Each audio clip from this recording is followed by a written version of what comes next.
किसी से राग नहीं, किसी से द्वेष नहीं, किसी से राग नहीं, द्वेष नहीं, किसी से राग नहीं, किसी से द्वेष नहीं, किसी से राग नहीं, किसी से द्वेष नहीं, किसी से राग नहीं, किसी से द्वेष नहीं, किसी से राग नहीं, किसी से द्वेष नहीं। आत्मा निर्लेप मुझे कोई भी क्लेश नहीं, आत्मा निर्लेप मुझे कोई भी क्लेश, आत्मा निर्लेप मुझे कोई भी क्लेश नहीं, आत्मा निर्लेप मुझे कोई भी क्लेश नहीं।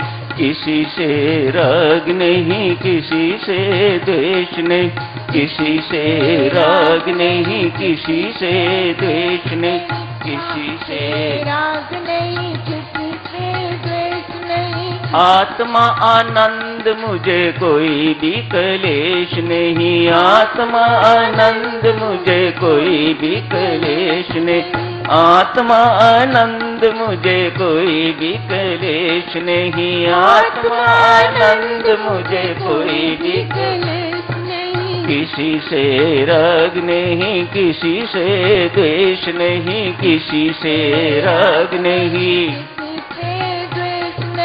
किसी से राग नहीं, किसी से द्वेष नहीं, किसी से राग नहीं।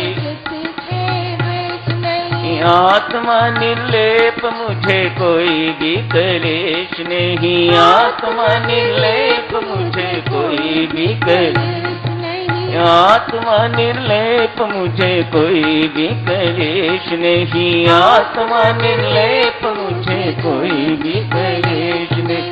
किसी से राग नहीं, किसी से द्वेष नहीं, किसी से राग नहीं, किसी से द्वेष नहीं।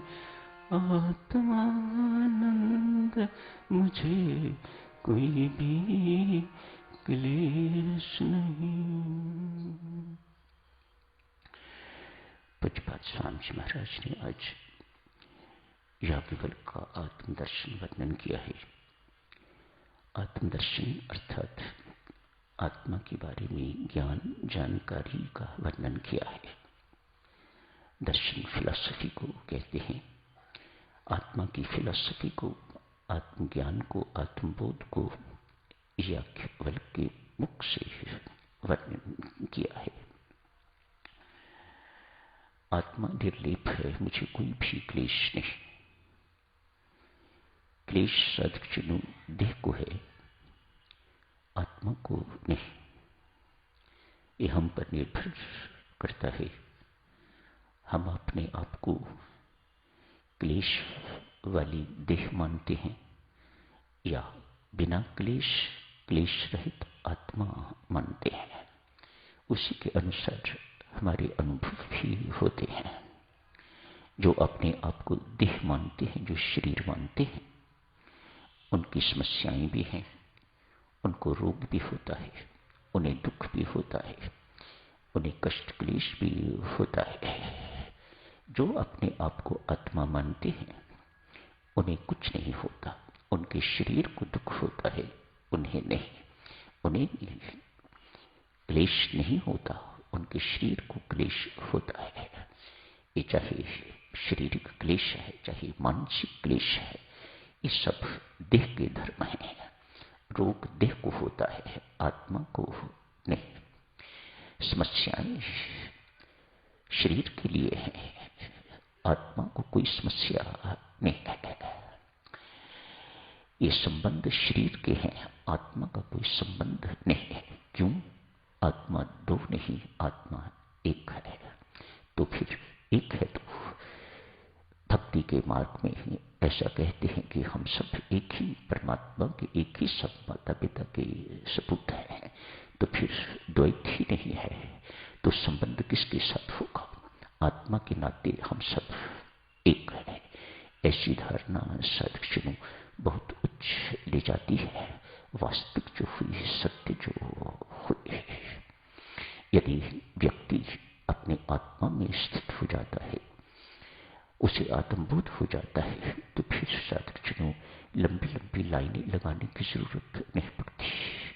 ये उन्हीं को जरूरत पड़ती है जिनको कोई देह का रोग है, कोई देह संबंधी समस्या है, कोई देह की प्रॉब्लम है, मानो वे अभी देह भाव पे ही स्थित है। शास्त्र कहता है भक्तजनों, हम सब नाम के उपासक हैं, अतएव हमारे लिए अत्यंत मार्मिक बात, जब तक देह बुद्धि दूर नहीं होगी, जब तक देह भाव दूर नहीं होगा, जब तक आप भगवत बुद्धि में स्थित नहीं होंगे, आत्म बुद्धि में स्थित नहीं होंगे, आप लाखों जाप कर लीजिएगा, करोड़ों जाप कर लीजिएगा, आपको शांति की प्राप्ति नहीं होगी। शांति इस जानकारी में है, शांति इस बुद्धि में है, न ही आत्म बुद्धि में है। बहुत सुंदर सुंदर बातें हैं साधक। आज चर्चा शुरू कर लेते हैं, जारी रखेंगे कल परसों।